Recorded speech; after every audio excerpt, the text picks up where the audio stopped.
ये गणपति जी देखो बैठे। अच्छा। ये गणपति जी इसमें बैठे देखो। अच्छा। हाँ, ये इसमें शेष जी बैठे। अच्छा। इधर जय विजय वृक्ष में जो प्राचीन वृक्ष है इसमें देवी देवताओं की प्रतिमाएं उभरी हुई हैं। जय हिंद दोस्तों, हरिद्वंद में आपका स्वागत है। दोस्तों आज हम महर्षि दधीचि की तपोभूमि मिस्रिक में आए हुए हैं। यहाँ देवराज इंद्र जी ने राक्षसों पर विजय प्राप्त करने के लिए महर्षि दधीचि जी से उनकी अस्थियां दान में मांगी थी। यह स्थान सीतापुर के नैमिषारण्य के मिस्रिक नामक स्थान पर स्थित है। यह काफी प्राचीन जगह है। यहाँ पर काफी प्राचीन मंदिर है। पौराणिक ग्रंथों में इसका काफी महत्व है। यह वही स्थान है।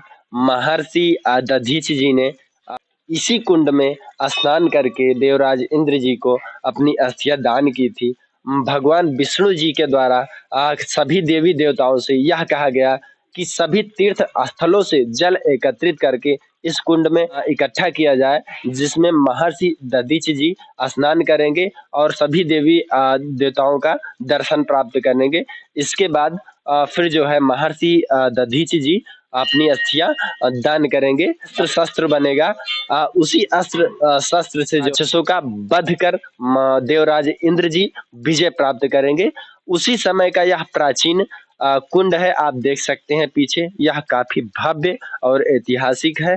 इसकी सुंदरता आप देख सकते हैं। यहाँ पर लाखों की संख्या में श्रद्धालु आते हैं और 84 कोसी की परिक्रमा भी इस नैमिषारण्य क्षेत्र में होती है। आप देख सकते हैं। मंदिर में ले चल के भी हम उस दिव्य स्थान को दिखाने का प्रयास करेंगे, जहां पर महर्षि दधीचि जी ने अपनी अस्थियां जो है देवराज इंद्र जी को दान की थी।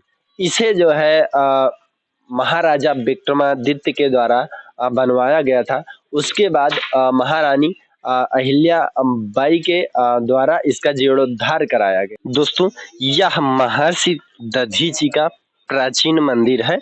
इसके अंदर हम ले चलते हैं।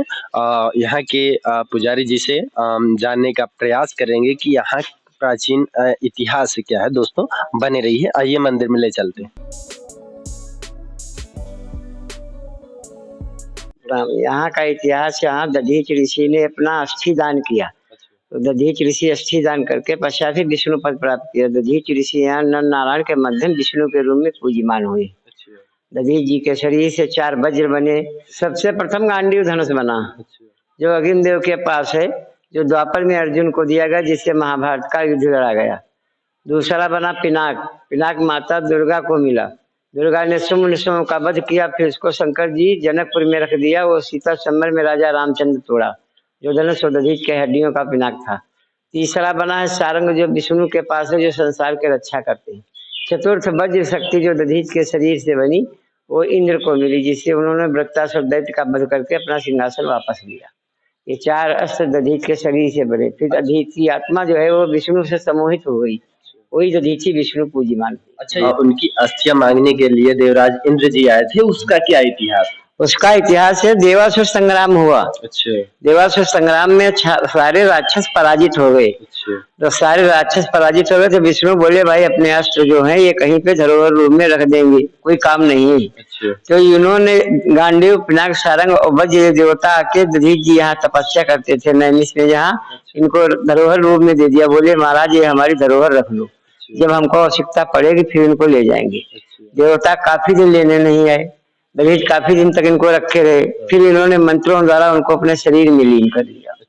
दधीचि ऋषि ने उनके जो वज्र रखे थे वो अपने शरीर में लीन कर लिया।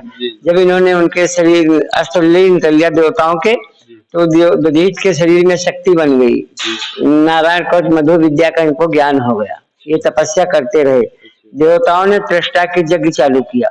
त्रेष्टा की यज्ञ में पंडितों ने क्या किया, मंत्र उल्टा हो गए। उसमें पैदा होना था जो है देवता, उसमें हो गया राक्षस वृत्तासुर पैदा। वो वृत्तासुर पैदा हो गया। वो तपस्या करने लगा विष्णु की। तपस्या में सफल हो गया। विष्णु आगे बोले वरदान मांग लो। बोला महाराज हम यही वरदान मांगता हूँ, आप लोगों के अस्त्र से हमारी मृत्यु न हो। बोले कैसे चाहते हो? बोले कोई साधारण आदमी हो अपना शरीर दान कर दे तुमको और उससे वज्र बनाओ, उससे हमारी मृत्यु हो। बोले यो मस्त ऐसे होगा। जब वो अजरमर हो गया, वो जाकर पहले इंद्र का इंद्रासन छीन लिया। शंकर जी पे चढ़ाई किया, देवताओं को तंग करने लगा। ये सारे मिलकर विष्णु के पास गए, बोले महाराज जब वृत्तासुर रहने नहीं देता तो क्या होगा। बोले चलो दधीच के पास अपने अस्त्र रखे हैं, उनको ले आएंगे फिर देखेंगे। वो इनके पास लेने आ गए, बोले महाराज हमारे जो अस्त्र रखा था वो दे दो वापस। दधीच बोले महाराज जब वो अस्त्र तुम्हारे कहाँ है। बोले फिर कौन ले गया उनको। बोले वो तो हमारे शरीर में लीन हो गए, उनको हमने बोले दधीच जी हाँ ये उनको अपने शरीर में धारण कर लिया। बोले महाराज फिर तो हम लोग कैसे रहेंगे। बोले तुमको कौन सी तकलीफ आ गई बोलो।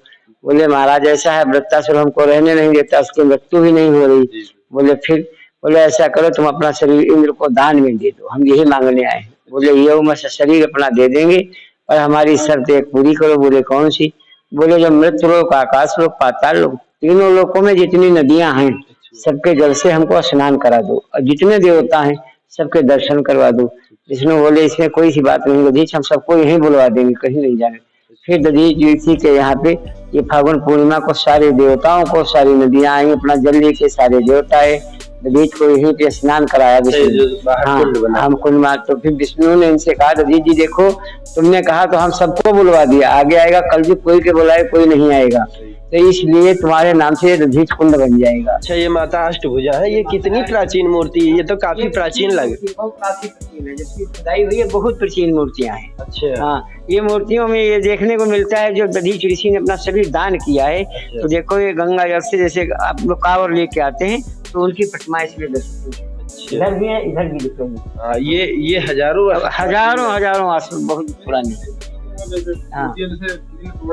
हाँ ये हजारों वर्ष पुरानी है मूर्ति। ये दधीच के पिताजी हैं, ब्रह्मा के मानस अथर्वा ऋषि जिन्होंने अथर्ववेद की रचना की। अच्छा हाँ और इसके साथ जो है इसके साथ और आगे ये दधीच ऋषि की इधर पत्नी बैठी।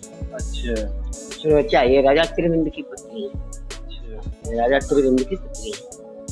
ये दधीच ऋषि की पत्नी सुरवचा है। हाँ दधीच की पत्नी, धर्म पत्नी। और इसके साथ ही यहाँ ये सामने दधीच ऋषि बैठे हैं, यहीं पर यही अस्थि दान यही पे किया। ये सामने दधीच बैठे, ये जो गौ है ये इंद्र गौ बन के इनका शरीर खाली किया, ये इंद्र इधर बैठे इन्हीं को दान दिया है। इसी जगह पे जो है चारों वज्र तैयार किए गए, इसी जगह पे चारों वज्र तैयार किए। हालांकि आप देख सकते हैं यहीं पर महर्षि दधीच जी ने देवराज इंद्र जी को अपना जो है शरीर दान किया था, जो कि आप देख सकते हैं यह बहुत ही प्राचीन स्थल है। ये सतयुग की स्थली है। अच्छा। वैदिक काल में सतयुग की स्थली है, बहुत पुरानी। और यहाँ देवराज जी याचना कर रहे हैं अस्थियों की। इस तरफ जो है देवराज जी याचना कर रहे हैं महर्षि दधीच से कि जो है अपनी अस्थियां जो है दान कर दें ताकि उन राक्षसों का वध किया जा सके। और इसके बाद ये दधीच और इधर दिखाइए ये महर्षि दधीच जी के पुत्र है। अच्छा अच्छा ये भी मतलब कि बहुत ही तपस्वी। हाँ तपस्वी हैं, पिपलाद ऋषि तपस्वी, इनका नाम लेने से शनि लगते। अच्छा महर्षि दधीच की बहन देवी माता लक्ष्मी अवतार। जैसा कि आपने ये नैमिषारण्य में ही आता है ना? ये मिश्रित नैमिषारण्य एक ही है। ये मिश्रित नैमिषारण्य में आता है। आपने नैमिषारण्य 84 कोसी भूमि उसी के अंदर है। ये नैमिषारण्य का नाम आपने काफी सुना होगा। हाँ। यह स्थान नैमिषारण्य के मिश्रिक में स्थित है, जो कि काफी प्राचीन है। इसके साथ ही हम गुरुजी से यह भी जानने का प्रयास करेंगे कि वहाँ काफी प्राचीन वृक्ष दिख रहा है। इसे हम जानने का प्रयास करेंगे कि इसका क्या इतिहास है गुरुजी। ये जो है ये दधीच जी की संध्या स्थली। यहाँ 21 ऋषियों के साथ दधीच जी जो है अपनी पूजा करते थे संध्या को। वही ये संध्या स्थली है। देव वृक्ष का पेड़ है। ये देव वृक्ष वो पेड़ है जो जब इनके पास विष्णु आए और यहाँ से जाने लगे दधीच के पास से इनका शरीर दान करके, तो दधीच बोले महाराज आप जैसे जा तो रहे हो, आगे कैसे कलयुग आएगा कोई कहेगा कि दधीच के पास विष्णु स्वयं आए थे यहाँ। बोले ठीक है, हमारे यहाँ जो कल्प वृक्ष है उसकी प्रतिमा तुमको ये दे जा रहे हैं। इसका देव वृक्ष नाम है। ये जितना कलयुग बढ़ेगा उतनी इसमें प्रतिमाएं बढ़ेंगी। फिर अभी वही प्रतिमा इसमें दिन पर दिन बढ़ती चली जाती है। सामने बनी है इसमें प्रतिमाएं सारी। हाँ पेड़ में चारों तरफ बनी सारी प्रतिमाएं वही है। अच्छा वो जो पेड़ में जो है प्रतिमा आकार की जो है दिख रहा है।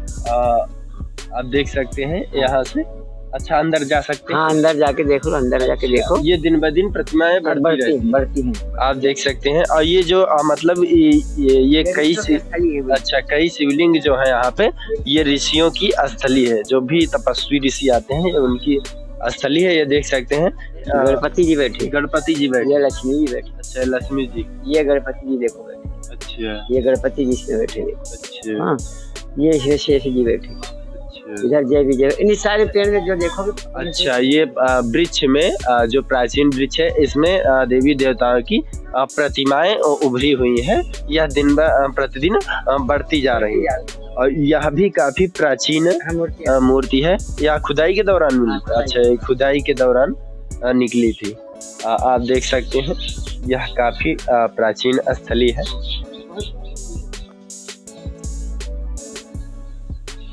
अच्छा गुरुजी, इसमें देख रहे हैं ये काफी मतलब कि प्रसाद वगैरह बांधा गया है। ये इसमें मन्नत लोग मान के जाते हैं, पूरी होती है, घंटियां मानते हैं वही। अच्छा, यहाँ की मनोकामना ये है कि जो पूरी होती है, सबकी पूरी होती है, तो मान के जाते हैं। घंटियां और प्रसाद वगैरह बांधते हैं।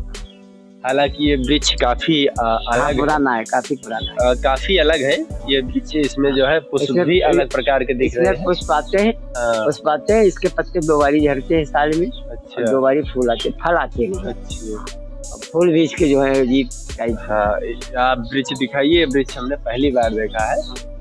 काफी मतलब कि अलग दिखाई दे रहा है। ये फूल सारे जो है इसके। हाँ जी, मनोकामना, इसमें मनोकामना पूर्ण होने के लिए ये घंटियां मान जाते हैं। जब मनोकामना मान गए, हमारा ये काम पूरा हो जाएगा, फिर आके इसमें घंटियां मानते। आप देख रहे हैं अर्धवंद। कमेंट करके ज़रूर बताएं वीडियो आपको कैसा लगा।